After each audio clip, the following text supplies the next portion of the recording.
Okay, mata duree har'a waa sadii wal jala laaluu yaadna. Tokkoffaa jechoota qubee dubbifamaatiin xumuraman. Okay. Sanitti aansinee sagalee irra butaa jechoota qaban ni laalla. Itti aansuudhaan waa'ee hudhaan laalla jechuudha. Kun amma ka jalqabaa kun maal jedha seetee jechoota dubbifamaan xumuraman dubbisuu jedha. Jechi tokko yoo qubee dubbifamaatiin xumurame sagalee akkamii akka qabaachuu danda'u laalla jechuudha. Fakkeenyaaf amma jecha asii argitu kun laalla. It ends with a consonant letter. Argite? Yeah. So what type of sound does it have when it ends with a consonant sound? Sallalla. Mee dubbismee ati mee? Come. Kam. Maan dhumarraa tun uumaa sagaleen qabaattu. Uh-huh. Kam jettee dhaabbatti. Uh-huh. Amma kan itti aanu kanas sagalee dubbifamaadhaan xumurama. Naadhaani. Naan dhumaa Yeah. tun uumaa sagaleen qabdu. Foon taati jechuudha. Okay. Akkasuma itti fufi kanas. Mal. Akkas. Maal. Malu. Loon. Sirriidha. Loon ta'a. Kan itti aanu. Qur'aan. Mee akkamitti dubbiftee? Qur'aan. Qoraan. Tana ni dheeresta. Asii tana ni dheeresta. Qoraan. Akkas. Hiika isaanii ni beektaa jechoota as jiran kan. Do you know the corresponding English translation for each of these words? No. Kam hogguu jennee beektaa? Kam? Like. Kam hogguu jennu which one? Oh yeah, which? Okay. Kana hin beektu? Phone is meat. Yeah. Meat, okay. Mal is what? Yeah. Is what? Maal hogguu jennu what? Loon. Yeah, kana in rafate. Yaadadhu mee?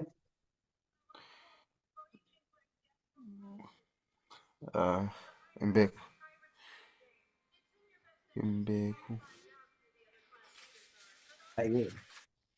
Loon jechuun it's a collective name for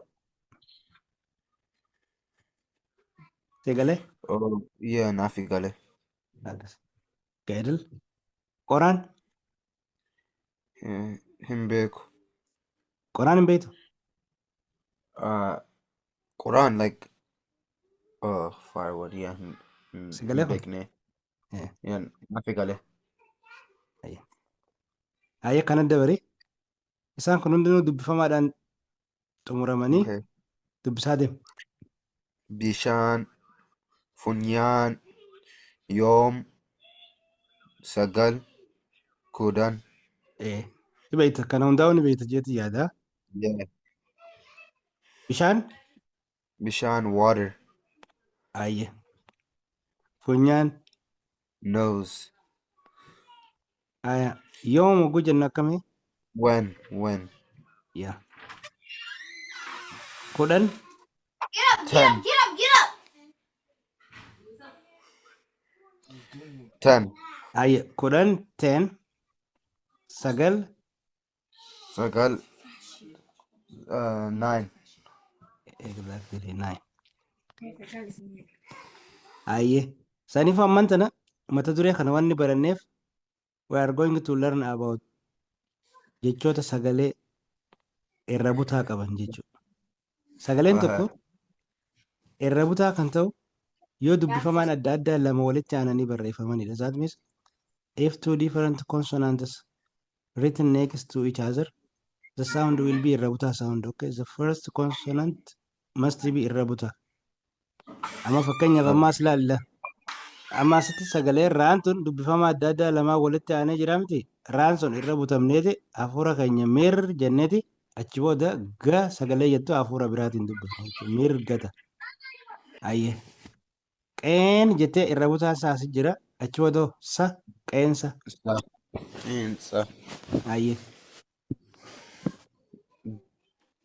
Dookna. Sirriidha. Doq jetteeti na doqna. Haya harka, harka sirriidha. Harka. Haya morma, baay'ee bareedaadha. Hiika isaanii beektaam isaan hunda? I think, yeah. Mirga? Mirga's right. Right.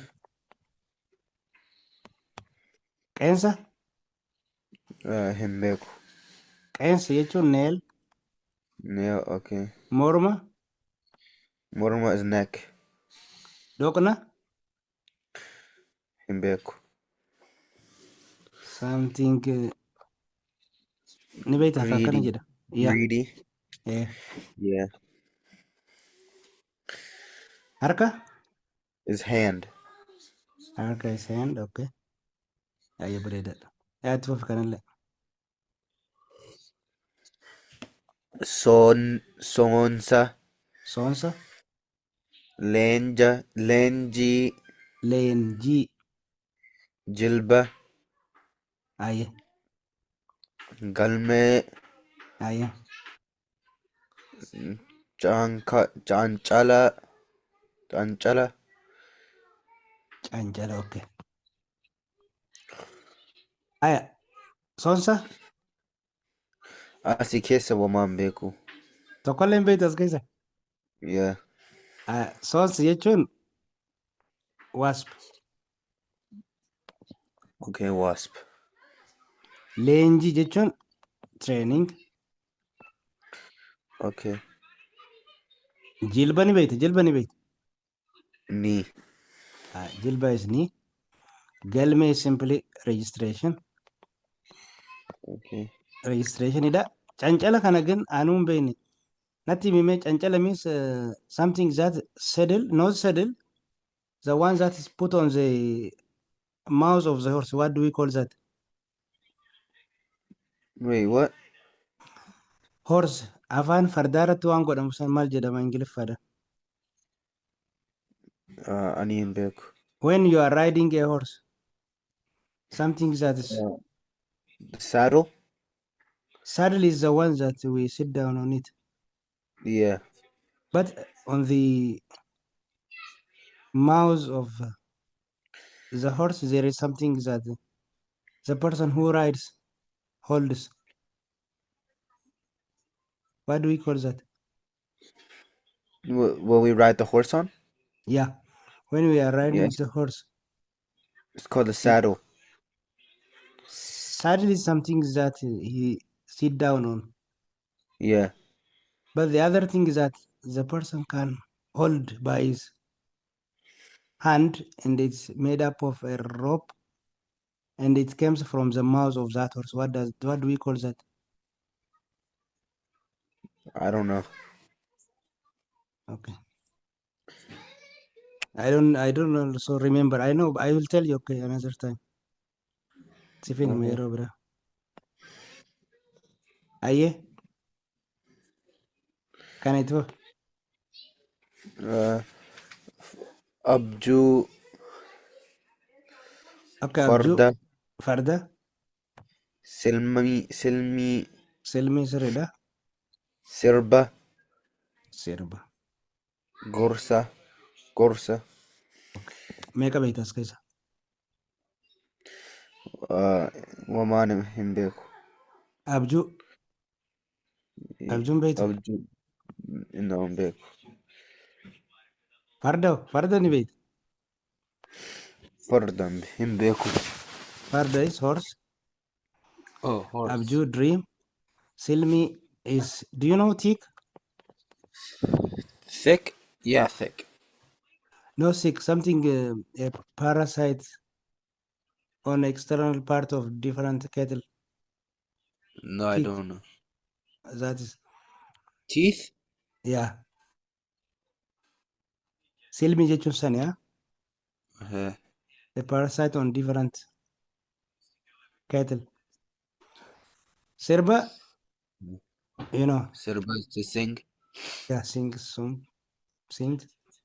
Okay, Gorsa.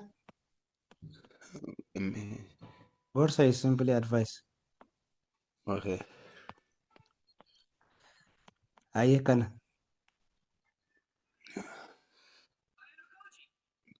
Gamna. Arba. Ayyee. Marqa. Qabxii. Daandii. Okay. How many of these words do you know? Uh, uh, Eh? Tokko. Kam beektu? Kam beektu? Marqa. Okay. Kana malee hin beektu ishee gamna oguu Yeah. jennu wise, arba, elephant jechuudha. Qabxii Okay. simply point.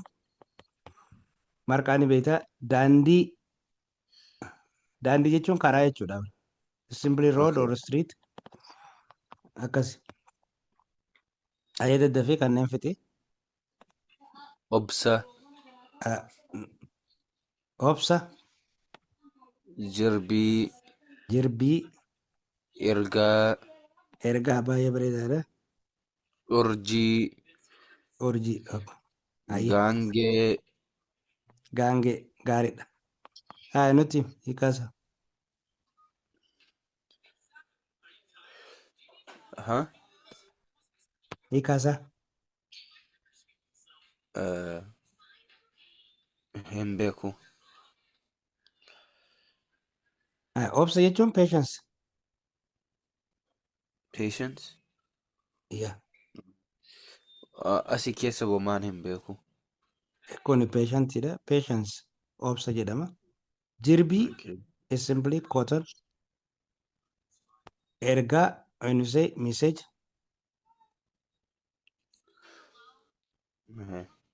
Okay. Gaangee. Gaangee is mule. Urjii star. Beekama? Yeah. Okay. The last thing we are going to learn here is jechoota sagalee hudhaa of keessaa qaban. Hudhaa jechuun it has such a symbol. This is a symbol for hudhaa. Now it is a place where we pause our sounds or the sound came from the lung stops and we start with another breath. Bakka itti sagaleen adda dhaabbatu jechuudha hudhaan. Amma fakkeenyaaf kun laal ree gabaabaadhami. Bakka hudhaa kanatti hafuura keenya adda dhaabnee achi booda dheeraa qabna. Re'ee ta'a jechuudha. Ree hudhaa sanarratti hafuura adda dhaabne. Achi booda re'ee. Kun amma har jenneeti hudhaa goonee har jennee adda dhaabne. Walitti maal ta'a jechuudha? Har'adha. Now read these two words in a similar way. Qee. Qee. Qee. Akkasii qe'ee. Kunoo. Sa.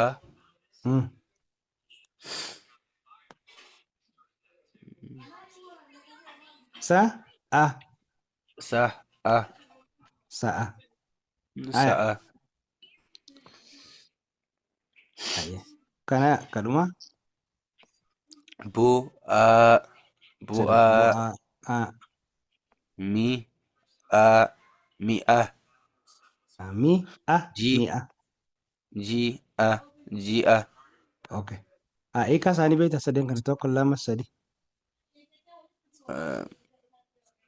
No. Ji'a ni Asii beekta. keessa. Ji'a. Day.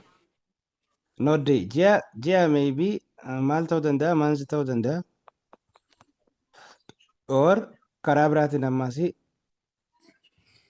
moon. Noon. Mi'a jechuun something material or item ta'uu danda'a. Bu'aa jechuun result of something. Result. Akkas jedhama. Okay, finnee jirra. Kana fakkaata Khalid barumsa irraan tana. Si galee? Si galee moo siin galle? Naafi galee. Sirri naa gale jedhe. Sirri naafi galee.